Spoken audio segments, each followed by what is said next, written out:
आज pathology second की आपकी फर्स्ट क्लास है और सिलेबस के अकॉर्डिंग ही सारी डिजीज़ लिखी गई हैं। इसके अंदर नोट्स में आपको सारी डिजीज़ वही मिलेंगी। पॉइंट टू पॉइंट सारे जो सिलेबस के अकॉर्डिंग जो भी पॉइंट है सारे कवर किए गए हैं। तो नोट्स सफिशिएंट है, अलग से पढ़ने की ज़रूरत नहीं है। कोई टॉपिक है उसमें आपको एक्स्ट्रा मैटर चाहिए तो आप बुक उठा सकते हो, लेकिन ये नोट्स एकदम सफिशिएंट है। स्टार्ट करते हैं। सबसे पहला टॉपिक है अपना रस व स्रोतस। अभी स्रोतस अपन स्रोतस के बारे में सारा डिटेल में पढ़ के आ चुके हैं पैथोलॉजी फर्स्ट के अंदर कि स्रोतस रस व स्रोतस के मूल क्या होते हैं, वो सब डिटेल में पढ़ के आए हैं। अब हम यहाँ पढ़ेंगे किसी भी स्रोतस की डिजीज, कौन कौन सी व्याधि होती है किसी स्रोतस के दुष्ट होने की वजह से। जैसे हमने देखा था कि स्रोतो दुष्टि हो रही है, एक सेकेंड नहीं, स्रोतोदुष्टि हो रही है, ये सब उसके अकॉर्डिंग कौन कौन सी डिजीज होती है किसी भी स्रोतस की, वो सारी यहाँ पे बात करने वाले हैं। तो रस व स्रोतस का जो सिलेबस है उसमें सबसे पहले हम ज्वर पढ़ेंगे। ज्वर के भी कई तरह के टाइप आएंगे, वो सारी बात करेंगे। और स्टार्ट करते हैं अब डायरेक्ट, ज़्यादा टाइम वेस्ट नहीं करते। रस व स्रोतस का परिचय बहुत डिटेल में आपको पढ़ाया गया है, थोड़ा सा रीड और कर लेते हैं। इसके मूल दो होते हैं, कौन कौन से? हृदय और 10 धमनियां आचार्य चरक के अकॉर्डिंग। और आचार्य सुश्रुत क्या मानते हैं? हृदय और रसवाही धमनी। तो ये आपको पता है कि मूल क्या होते हैं। ज्यादा डिटेल में वापस से टाइम वेस्ट नहीं करना, क्योंकि आप लोगों को सब में पढ़ा चुकी हूँ। रस व स्रोतस की दृष्टि के हेतु क्या क्या होते हैं? अब रस व का याद कीजिए, आपको बताया गया था कि कफ से कोरिलेट करके कीजिए। तो जो कफ को बढ़ाने वाले होते हैं वही हेतु इसके अंदर देखे जाते हैं। दूसरा, रस व रस का स्थान हम कहाँ मानते हैं कि रस का वहन कहाँ से होता है? हृदय से होता है, 10 धमनियों से होता है। इसके मूल हैं हृदय और धमनियां। तो ऐसी कोई भी चीज जिससे हृदय या मन की विकृति होती हो, उससे रस की भी विकृति होगी। यानी कि ये चीज बोली है मैंने थर्ड पॉइंट के लिए। पहले पॉइंट तो वही है, गुरु शीत अति स्निग्धवती मात्रा में अन्न का सेवन करना, शमशन करना, पथ्य पथ्य का एक साथ सेवन करना, वो सब चीज तो ठीक है। अत्यधिक चिंतन करना, क्योंकि रस का वहन कहाँ से होता है? हृदय से, जो धमनियां निकलती हैं उनके द्वारा। तो अगर रस की दुष्टि होगी या हृदय पर ऐसी कोई भी चीजें अफेक्ट करेंगी, वो रस को भी दूषित करेंगी। ज्यादा टेंशन लेने से क्या होता है? मन की विकृति होती है, हृदय के विकार होते हैं, और उससे ही क्या होगा? रस की दुष्टि होगी। फिर हैं इसके स्रोतोदुष्टि के लक्षण, ये भी पढ़ चुके हैं रस प्रदोषज विकार के अंदर। वही है, भोजन में अगर रस व स्रोतस दूषित हो चुका है तो खाना खाने का मन नहीं करेगा, अरुचि होगी, मुख में विरसता हो जाएगी, रस का ज्ञान नहीं होगा। सारी वही चीजें आप लोग एक बार रीड कर लीजिएगा। हम डायरेक्ट आते हैं अपने पहले चैप्टर पर, ज्वर पर। सबसे पहला चैप्टर है, इंपॉर्टेंट चैप्टर है। यहाँ से 5 नंबर का क्वेश्चन आता है। एक या दो क्वेश्चन, वही क्वेश्चंस बार बार रिपीट होते हैं। कौन से क्वेश्चन है मैं आपको बता दूंगी जैसे ही आगे चैप्टर के अंदर आएंगे। हाँ, एक चीज और, इस पैथोलॉजी सेकंड के अंदर क्वेश्चंस फिक्स हैं कि इस डिजीज से बड़ा क्वेश्चन आएगा तो क्या आएगा। क्वेश्चन भी फिक्स है, मैं आपको साथ के साथ क्वेश्चन बताती चलूंगी, तो आप वहां मार्क कर लीजिएगा, स्टार मार्क कर लीजिएगा। वो तो एग्जाम से पहले आपको पढ़ना ही पढ़ना है। तो ज्वर रोग में देखो क्या बताया है इसकी। ज्वर रोग में इसकी निरुक्ति क्या बताई थी कि ज्वर रोग धातु में अगर अच प्रत्यय लगाएंगे तो ज्वर शब्द बनेगा। कोई भी याद रखने की जरूरत नहीं है। पूछा जाएगा अगर पर्याय के अंदर, पर्याय पूछ सकते हैं 2 नंबर में, ज्वर के पर्याय लिखिए। तो ज्वर का पर्याय ज्वर तो होगा ही, विकार भी होगा। अब ये पर्याय आपको याद रखने हैं। यही पर्याय किसके भी होते हैं? व्याधि के होते हैं। मैंने आपको बताया होगा पहले कि जो पर्याय व्याधि के होते हैं वही पर्याय मिलते जुलते ज्वर के भी होते हैं, और वही राजक क्षमा के भी होते हैं। इंपॉर्टेंट है, इसीलिए यहाँ से 2 नंबर में क्वेश्चन पूछा जा सकता है। तो रोग, व्याधि और आतंक यहाँ नहीं पूछा जाएगा, तो आगे जो ऑब्जेक्टिव क्वेश्चंस वाले एग्जाम होते हैं उनके अंदर पूछ सकते हैं। रोग, व्याधि, आतंक, यह पर्याय ज्वर के भी होते हैं, व्याधि के भी होते हैं। छोड़ो ये सब। फिर है उत्पत्ति। अब उत्पत्ति का आपने अगर सुना होगा, जैसे कि पहले जब ज्वर स्टार्ट कैसे हुआ था, दक्ष प्रजापति ने यज्ञ करवाया था, उसमें उन्होंने जो शिव भगवान है उनको इनवाइट नहीं किया था, तो उनको गुस्सा आया था उनके प्रकोप की वजह से। ये सारी हिस्ट्री आप पढ़ लोगे निदान स्थान के अंदर। यहाँ हिस्ट्री से कोई भी रिलेशन नहीं है, बस आपको पता होना चाहिए कि उत्पत्ति कैसे हुई थी? तो इसकी उत्पत्ति हुई थी रुद्र के कोप से, और वो रुद्र को कोप या गुस्सा आया किस वजह से था कि उनको यज्ञ में बुलाया नहीं था दक्ष प्रजापति ने। इस वजह से ये डिटेल में चरक के अंदर हिस्ट्री लिखी हुई है, निदान स्थान में देख लीजिएगा। तो संहिता ग्रंथों में रुद्र के कोप के कारण ज्वर की उत्पत्ति का वर्णन मिलता है। ये तो रही मिथियोलॉजी की बात कि ज्वर हुआ कैसे। लेकिन अगर हम आज की बात करें, आज अगर बोलें कि किसी को ज्वर आ रहा है तो उसका मेन कॉज क्या है, किसकी वजह से ज्वर होता है, तो ज्वर में जठराग्नि की इतनी बार पैथोलॉजी के अंदर ये ज्वर वर्ड आया है, और मैंने कई बार आप लोगों को बताया है कि ज्वर की उत्पत्ति किस वजह से होती है, अगर जठराग्नि दूषित होती है। अब आगे इसकी जब संप्राप्ति पढ़ेंगे तब आपको सारा समझ आएगा कि जठराग्नि को क्यों बोला, या फिर जठराग्नि दूषित कैसे होती है, कैसे ज्वर की उत्पत्ति होती है, सभी आपको संप्राप्ति के अंदर समझ आ जाएगा। तो ज्वर, अभी आपको इतना याद रखना है कि ज्वर अगर हो रहा है, किसी भी व्यक्ति को फीवर आ रहा है, चाहे वो कैसा ही हो, उसमें उसकी जठराग्नि तो दूषित मिलेगी ही मिलेगी। यानी कि जठराग्नि के इन्वॉल्वमेंट के बिना ज्वर उत्पन्न नहीं हो सकता, क्योंकि जठराग्नि कैसी होती है, उष्ण होती है, और ज्वर में भी क्या होता है, संताप होता है। तो जो ज्वर के अंदर जो उष्णता उत्पन्न होती है वो होती है जठराग्नि के कारण। कैसे होगी, संप्राप्ति में बात करेंगे। अब देखते हैं ज्वर की प्रकृति। ज्वर की, जैसे हम ज्वर के लिए क्या पढ़ते हैं, संताप होता है कहाँ कहाँ, देह और मन में। ये ज्वर की नॉर्मल जो प्रत्यात्म लक्षण है वो देखते हैं, तब वहां आता है कि ज्वर के प्रत्यात्म लक्षण में क्या बोला जाता है, अगर देह में और मन में संताप हो रहा है तो हमें उसे ज्वर समझना चाहिए। तो ज्वर शारीरिक भी होता है, साथ साथ मानसिक भी होता है। याद रखनी है, ये बीमारी शारीरिक भी होती है और मानसिक भी होती है। तो ज्वर की उत्पत्ति में दो कारण होते हैं, शारीरिक दोष और मानसिक दोष। तो शारीरिक दोष, अब यहीं से आपको क्लियर कर लेना है कि ज्वर अकॉर्डिंग टू शारीरिक दोष त्रिदोषज होता है। वात वात दोष, पित्त दोष और कफ दोष भी दूषित हो सकते हैं, रज और तम भी, क्योंकि संताप तो दोनों में होगा, देह में और मन में। तो इसलिए यहाँ पर 5 दोष का इन्वॉल्वमेंट माना गया है। आपको मेन याद रखना है त्रिदोष इन्वॉल्वमेंट। फिर है आगे, अब यहाँ पर जैसे अपन निदान पंचक पढ़ के आए उसी अकॉर्डिंग पढ़ेंगे। निदान पढ़ेंगे, पूर्व रूप पढ़ेंगे, लक्षण पढ़ेंगे, संप्राप्ति पढ़ेंगे, फिर साध्य साध्यता देखेंगे। ऐसे करके एक डिजीज कंप्लीट होती है, और यही आपको पॉइंट बना के रखने हैं। अगर जैसे मान लो कोई भी डिजीज आ जाती है, 10 नंबर के अंदर मेनली पूछा जाते हैं, उन्माद है, अपस्मार है, कुष्ठ है, इनके बड़े क्वेश्चन आते हैं। तो आपको यही पैटर्न रखना है कि उसके निदान लिख के पूर्व रूप लिखने हैं, फिर उसके भेद बताने हैं, फिर आपको उसके लक्षण लिखने हैं, संप्राप्ति लिखनी है और साध्य साध्यता। ये आपको सारे पॉइंट 10 नंबर के अंदर कवर करने हैं। तो ज्वर के निदान देखते हैं। 5 नंबर में तो वो अकेले ऐसे पूछेगा कि ज्वर के पूर्व रूप लिखकर उसकी संप्राप्ति समझाइए। 5 नंबर के अंदर वो पहले से ही अपने क्वेश्चन में डाल देता है कि क्या पूछना है, निदान पूछने हैं, पूर्व रूप पूछने हैं, लक्षण पूछना है या संप्राप्ति।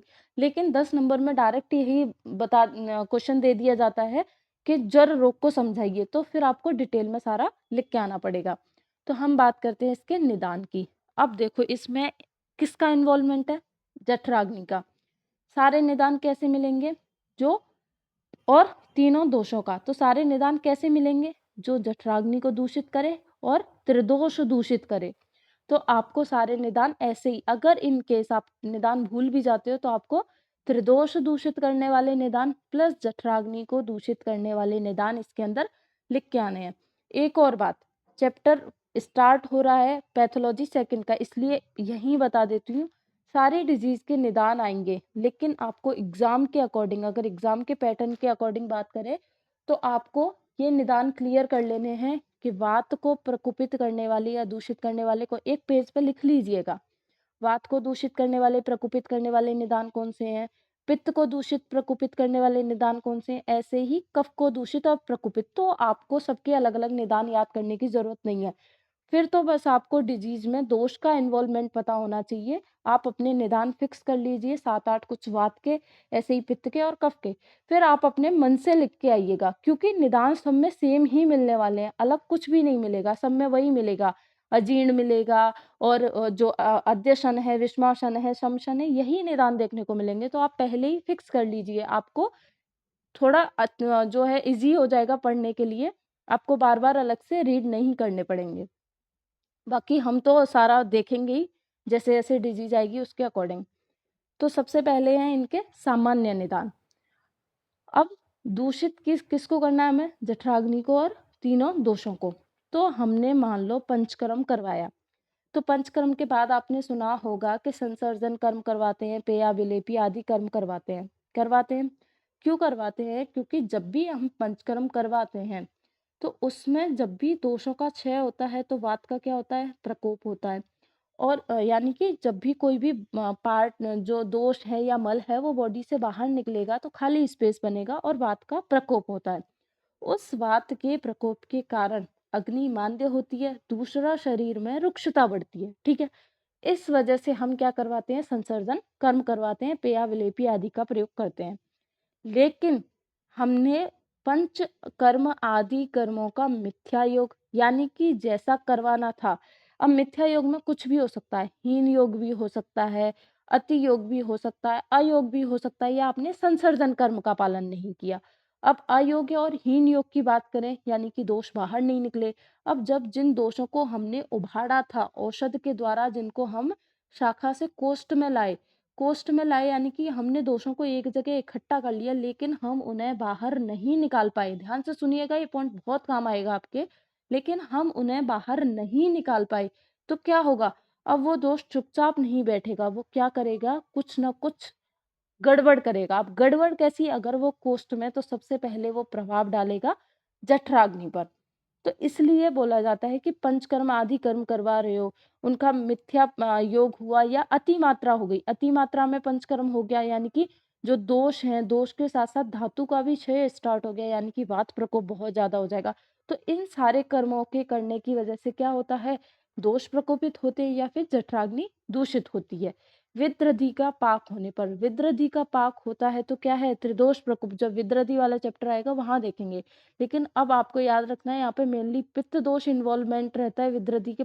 जहां भी पाक वर्ड आए, आपके दिमाग में हमेशा पित्त आ जाना चाहिए, क्योंकि पाक हमेशा पित्त की वजह से होता है। वात और कफ पाक नहीं करा सकते। पित्त के साथ साथ आगे बाद में जाकर के और दोष भी इन्वॉल्व हो जाते हैं। अधिक श्रम करने से वात का प्रकोप हो गया, क्षय के कारण भी वात का प्रकोप होता है। अजीर्ण से क्या होता है? त्रिदोष प्रकोप होता है। स्टार्टिंग में कफ प्रकोप, बाद में अजीर्ण से त्रिदोष प्रकोप होता है। फिर उसके बाद विष सेवन से, अब यहाँ पर देखिए, विष सेवन से क्या होगा? विष का सेवन किया।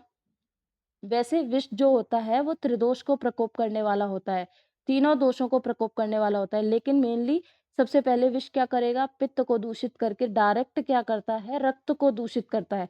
तो अगर हम सुश्रुत के अकॉर्डिंग बात करें, तो सुश्रुत ने कौन से 4 दोष माने हैं? रक्त को भी मानता है। तो वहां पर सभी दोषों का इन्वॉल्वमेंट होने की वजह से भी क्या है?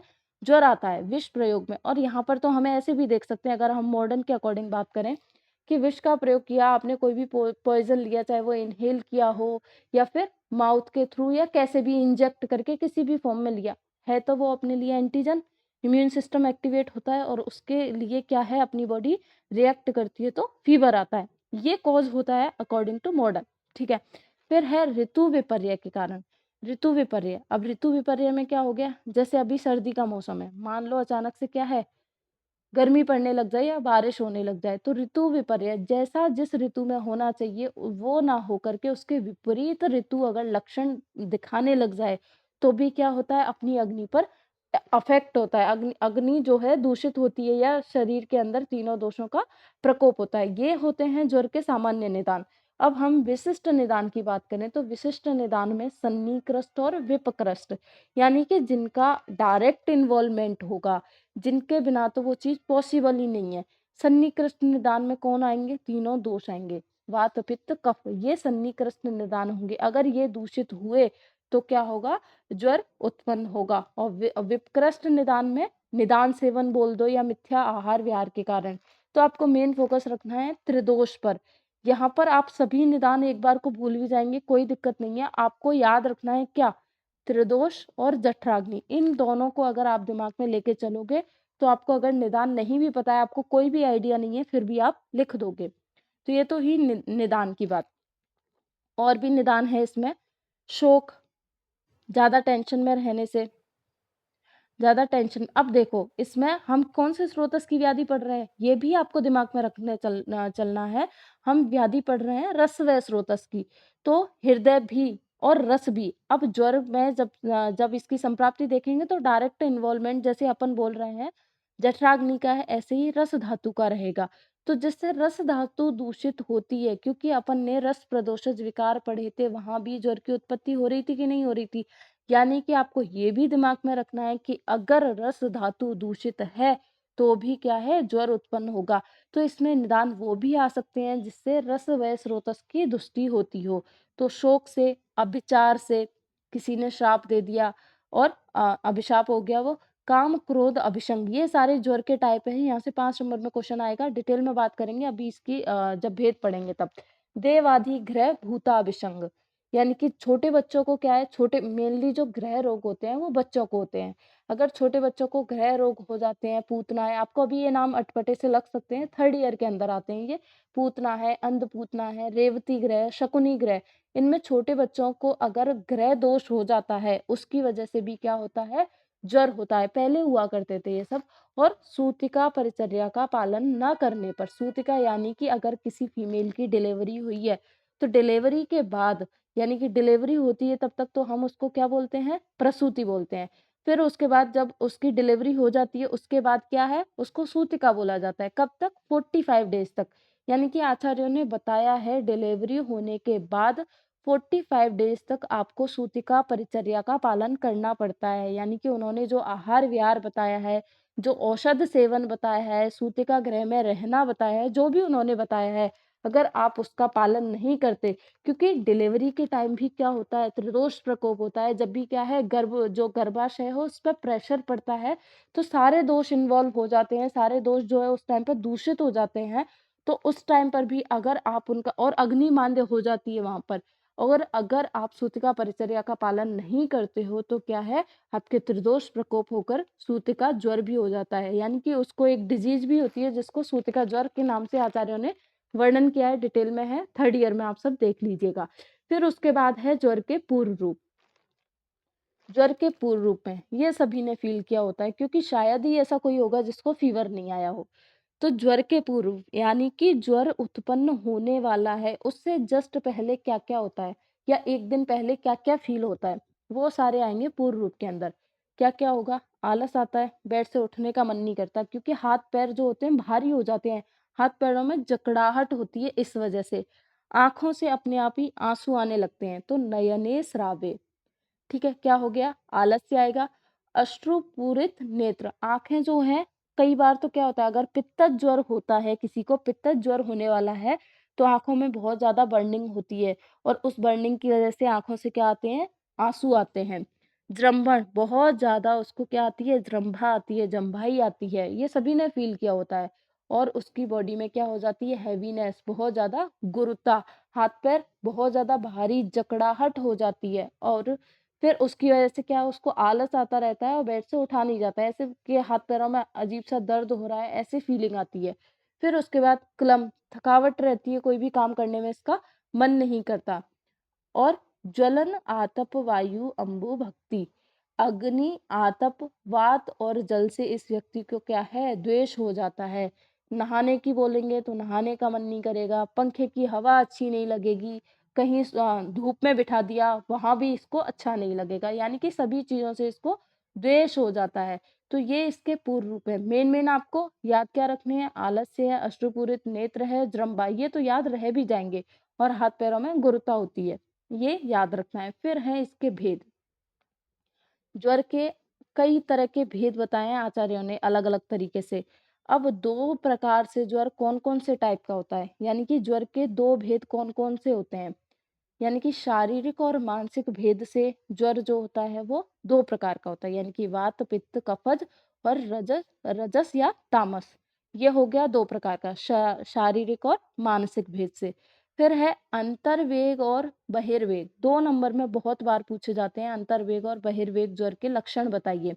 आगे आएगा अंतर्वेग। अंतर्वेग में क्या होता है, अंतर्वेग में बाहर से तो बॉडी ठंडी रहती है, और अंदर ही उस व्यक्ति को ये फील होता है कि अंदर से क्या है, उष्णता बढ़ती है, अंदर से उसको दाह वाली फीलिंग आती है।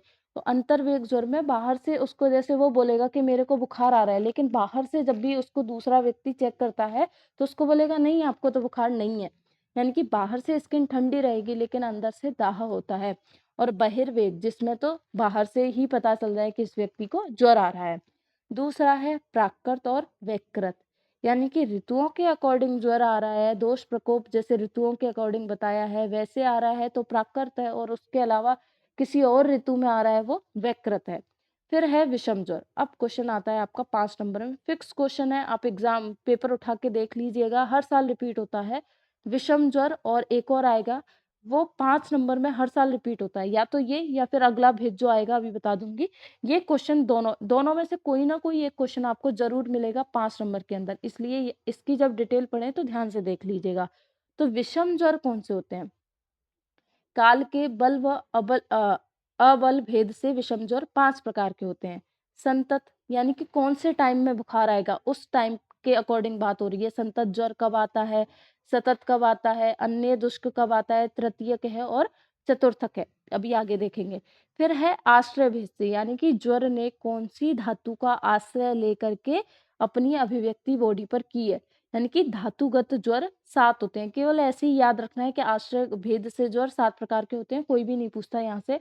रसगत ज्वर है, रक्तगत है, मांसगत है, मेदगत है, ऐसे ही सभी धातुओं के 7 प्रकार के ज्वर होते हैं। मेन आपको याद रखना है विषम ज्वर कितने होते हैं, 5 होते हैं।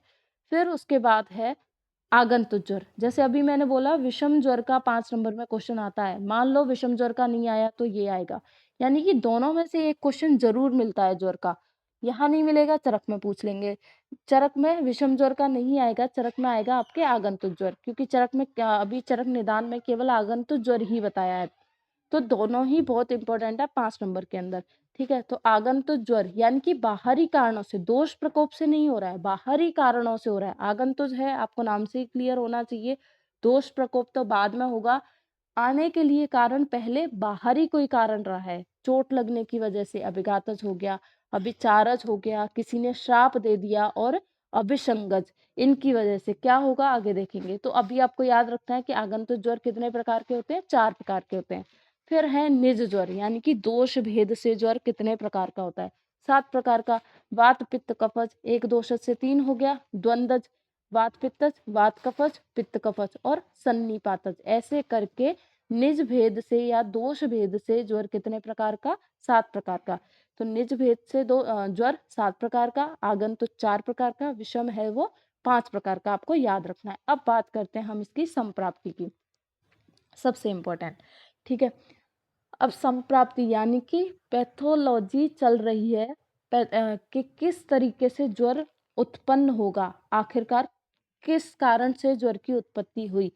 तो पहले सबसे पहले हमने किया निदान का सेवन, क्योंकि बिना निदान के सेवन के तो कुछ पॉसिबल है ही नहीं। निदान सेवन करोगे, अभी बता दिया आपको ज्वर कैसा है, त्रिदोषज है, तो तीनों दोष का क्या होगा, प्रकोप होगा। अब इसके बाद आपको समझना है, ठीक है, ये क्या है, आपने निदान सेवन किया, निदान सेवन से तीनों दोष प्रकोपित हुए। ये जो तीनों दोष हैं वात पित्त कफ, ये कहाँ के संचय हो जाते हैं, यानी कि हम अगर ये बात करें, इसमें जो स्थान संश्रय वाली कंडीशन आती है वो कहाँ आएगी, आमाशय के अंदर आएगी। यानी कि दोषों का आमाशय के अंदर क्या होता जाता है, संचय होता जाता है। पहले पहले सबसे पहले इन्वॉल्वमेंट, यानी कि पहले जो दोष प्रकोप हुआ है वो दूषित होकर कहाँ जाएंगे, आमाशय में जाएंगे, उसके बाद पूरी पूरी बॉडी में फैलते हैं। अब ये आमाशय में गए, ठीक है, आपने खाना खाया, आपने क्या है पहले निदान सेवन कर रखा है, उससे आपने तीनों दोषों को प्रकोपित कर रखा है, लेकिन आप खाना तो खाएंगे, खाना तो सब खाते हैं। तो आहार सेवन जैसे ही करोगे, और दोष सारे कहाँ हैं, आमाशय के अंदर। तो आपने जब भी आहार सेवन किया तो आपने वो क्षीरदधी न्याय, केदारी कुल्या न्याय ये सब पढ़ रखे होंगे। तो आहार जब भी करते हैं, आहार रस पर पाचका अग्नि की क्रिया होती है आहार पर, उसके बाद जो आहार रस बनता है, और आहार रस से सबसे पहली धातु कौन सी बनती है, रस धातु। यानी कि अगर हम बोलें कि आहार की आद्य परिणति कौन होती है, रस धातु, यानी कि आहार रस से अगला निर्माण किसका होता है, रस धातु का होता है। ठीक है, तो जो भी आप आहार कर रहे हो, ठीक है, उसका जैसे तैसे पाचन हो गया दोष प्रकोप होने पर भी, ठीक है, उस पाचन के बाद बनी रस धातु। अब इस रस धातु के पास आते हैं दोष, कौन कौन से? तीनों दोष, वात पित्त कफ उस आद्य रस धातु के पास आएंगे। अब ये रस धातु के साथ क्या करेंगे? अब अगर मान लो यहाँ पर अब तीनों दोषों का प्रकोप है तो अग्नि तो दूषित होगी, यानी कि जो रस धातु बनी हुई होगी वो पक्व न होके अपक्व अवस्था में होगी। और आम को हम क्या बोलते हैं? अपक्व रस धातु, याद रखिएगा। हम क्या बोल रहे हैं? अपक्व रस धातु। अब ये जो रस धातु है, ये रस धातु को सारे दोष ले जाकर क्या कर देते हैं? पूरी बॉडी में फैला देंगे। पूरी बॉडी में फैला देंगे यानी कि सभी स्रोतसों को क्या कर देंगे? अवरोधित कर देंगे। जो चैनल्स हैं सारे ब्लॉक हो चुके हैं, सारे चैनल ब्लॉक हैं, सभी दोष हैं वो जठराग्नि को और रस धातु को लेकर के पूरी बॉडी में फैल जाते हैं। ध्यान से सुनिए, वापस रिपीट कर रही हूँ। सभी दोष रस धातु को लेकर के स्रोतस अवरोध करके पूरी बॉडी में फैल जाते हैं। बॉडी में फैल गए, अब रस धातु को भी लेकर फैले, तभी आपने अगर देखा हो पूर्ण रूप के अंदर आलस्य है और जड़ता और ये सारे सीन उसी वजह से मिल रहे हैं। आम की वजह से ही गुरुता या आलस्य वाली कंडीशन रहती है। वो जठराग्नि को भी लेकर निकले हैं, तो जठराग्नि ने अपना स्थान छोड़ दिया। जठराग्नि ने अपना स्थान छोड़ दिया, पूरी बॉडी में फैली हुई है। जठराग्नि कैसी होती है? उष्ण होती है। अब वो उष्णता उसकी जरूरत कहाँ थी? आमाशय के अंदर थी।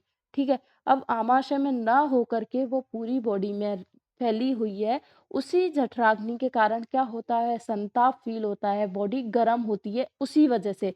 क्योंकि अगर अपनी बॉडी को कोई हीट दे रहा है तो कौन देता है? जठराग्नि देती है। ठीक है, अगर वो जठराग्नि अपना स्थान छोड़ करके पूरी बॉडी में फैली हुई है तो संताप आपको पूरे शरीर में फील होगा। प्लस होता क्या है, आपको मैंने जब स्वेद व स्रोतस पढ़ाया था तब भी बताया था कि स्वेद व स्रोतस का यहाँ पर क्या हो जाएगा।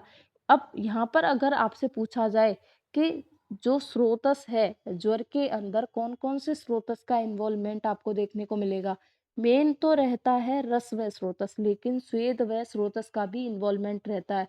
वो जो जठराग्नि है, वो जठराग्नि क्या करती है? स्वेद व स्रोतस को अवरोध कर देती है, स्वेद बाहर नहीं निकल पाता है। तभी तो जब भी हम ज्वर ज्वर का जब अंतिम काल होता है, जब भी ज्वर उतर रहा होता है, उस टाइम पर क्या होता है? पसीने के साथ उतरता है, यानी कि स्वेद आता है तब ज्वर जाता है। यानी कि स्वेद व स्रोतस का अवरोध अगर हट गया, यानी कि जठराग्नि भी कहीं ना कहीं अपने स्थान में गमन करना शुरू कर दी। इस वजह से ही क्या होता है? ज्वर वापस से नहीं आता है। यानी कि अगर हम ज्वर का ट्रीटमेंट करें तो हमें ज्वर जो मॉडर्न वाले करते हैं वो तो पीसीएम दे देंगे, लेकिन आयुर्वेद वाले क्या करेंगे? अग्नि को उसके स्थान में लौटा के लाएंगे। प्लस जो स्वेद व स्रोतस का इन्वॉल्वमेंट, जो अवरोध हो रखा है, ऑब्स्ट्रक्शन हो रखा है, उसको क्योर करते हैं। तभी तो बोलते हैं कि एक बार ज्वर आया वापस नहीं आया। अगर आपने सही डायरेक्शन में औषध का यूज किया है, अगर आपने रस व स्रोतस और स्वेद व स्रोतस के लिए औषध का यूज किया है, तो अगर आपने औषध सही दिए तो ज्वर एक बार आकर के वापस नहीं आएगा, यानी कि ज्वर का पुनरावर्तन नहीं होगा। कई बार ऐसे होता है कि 2-4 दिन बुखार रहा, लेकिन आपने वापस से निदान का सेवन किया तो बुखार रहा फिर ठीक हो गया, लेकिन आप वापस निदान का सेवन करते हो तो क्या है? वापस से ज्वर आ जाता है। वो तभी आता है जब आप इन स्रोतस को सही से ठीक नहीं कर पाते, यानी कि अग्नि को उसके स्थान में वापस अगर ढंग से नहीं ला पाते हैं, या रस व स्रोतस की जो दुष्टि हो रखी है उसको ठीक नहीं कर पाते हैं, तो ज्वर का पुनरावर्तन बना रहता है, बार बार ज्वर आता रहता है। इसीलिए बोला जाता है कि स्वेद व स्रोतस और रस व स्रोतस को क्योर करने, जब आप चरक चिकित्सा पढ़ोगे तो वहां पर सारी औषध आपको ऐसी ही देखने को मिलेंगी। अब यहाँ पर स्वेद व स्रोतस का अवरोध कर दिया, पसीना नहीं आ रहा है, ठीक है, और क्या है? जठराग्नि पूरी बॉडी में फैली हुई है, जिसकी वजह से क्या होगा? संपूर्ण शरीर में संताप होगा, जिसको हमने क्या बोल दिया? ज्वर रोग बोल दिया। तो ये है इसकी डिटेल में संप्राप्ति। मेन आपको यहाँ पर फोकस रखना है, 3 दोष का प्रकोप होगा, फिर आपको रखना है रस धातु का इन्वॉल्वमेंट होगा। उसके बाद क्या हुआ? जठराग्नि ने अपना स्थान छोड़ा, उसके बाद उसने स्वेद व स्रोतस को अवरोधित किया और शरीर में संताप उत्पन्न किया, जिसको हमने ज्वर बोल दिया। तो इतना तो आपको याद रखना है, और इसी पैटर्न के अंदर आपको संप्राप्ति एग्जाम के अंदर लिख के आनी है। ठीक है, फिर है इसके लक्षण। तो ज्वर का प्रत्यात्म लक्षण अब तो सभी को याद भी हो चुका होगा। ज्वर प्रत्यात्मिकम लिंग संतापो देह मानस, यानी कि शरीर व मन में संताप होना ही ज्वर का प्रत्यात्म यानी कि हम देखते ही पहचान जाएं, हमें किसी और लक्षण को देखने की जरूरत ना पड़े, उनको बोलेंगे प्रत्यात्म लक्षण। तो शरीर और मन में संताप हो रहा है, यही ज्वर का 2 नंबर में कई बार पूछा जाता है, ज्वर का प्रत्यात्म लक्षण। फिर उसके बाद है ज्वर का सामान्य लक्षण। ज्वर के सामान्य लक्षण को देखते हैं तो क्या है, क्या-क्या लक्षण होंगे जब भी ज्वर आएगा, तो और उसके साथ-साथ क्या-क्या सामान्य लक्षण में तो यही था कि प्रत्यात्म के अलावा और जो भी लक्षण होते हैं उनको सामान्य लक्षण बोला जाता है। तो संताप तो हो ही रहा है, ठीक है। उसके अलावा क्या-क्या होगा? उसके अलावा देखो उसकी बॉडी में क्या है, हीट बढ़ी हुई है। जठराग्नि ने अपना स्थान छोड़ के पूरी बॉडी में, यानी कि उसके अंदर टेम्परेचर बढ़ा हुआ है, तो तृष्णा तो उसको लगेगी ही लगेगी। फिर उसके बाद अरुचि, अरुचि क्यों? क्योंकि जठराग्नि तो है ही नहीं। उसके स्थान की बात करें, जहाँ जठराग्नि का स्थान था वहाँ पर तो अग्नि मांद्य वाली कंडीशन है, यानी कि अग्नि है ही नहीं तो खाना पचेगा नहीं, इसीलिए उसको भोजन से क्या हो जाएगी, अरुचि हो जाएगी। और अंगमर्द, क्योंकि रस धातु फैली हुई है, जो आम बना हुआ है वो पूरे शरीर में फैला हुआ है, इसीलिए क्या होगा, अंगमर्द होगा। और हृदय में व्यथा, क्योंकि रस व स्रोतस का इन्वॉल्वमेंट है, रस धातु विकृत हो रखी है, दूषित हो रखी है, इसलिए हृदय में क्या होगी, व्यथा होगी। तो ये जो होते हैं लक्षण वो ज्वर के सामान्य लक्षण होते हैं। फिर उसके बाद आएँगे इसके विशिष्ट लक्षण।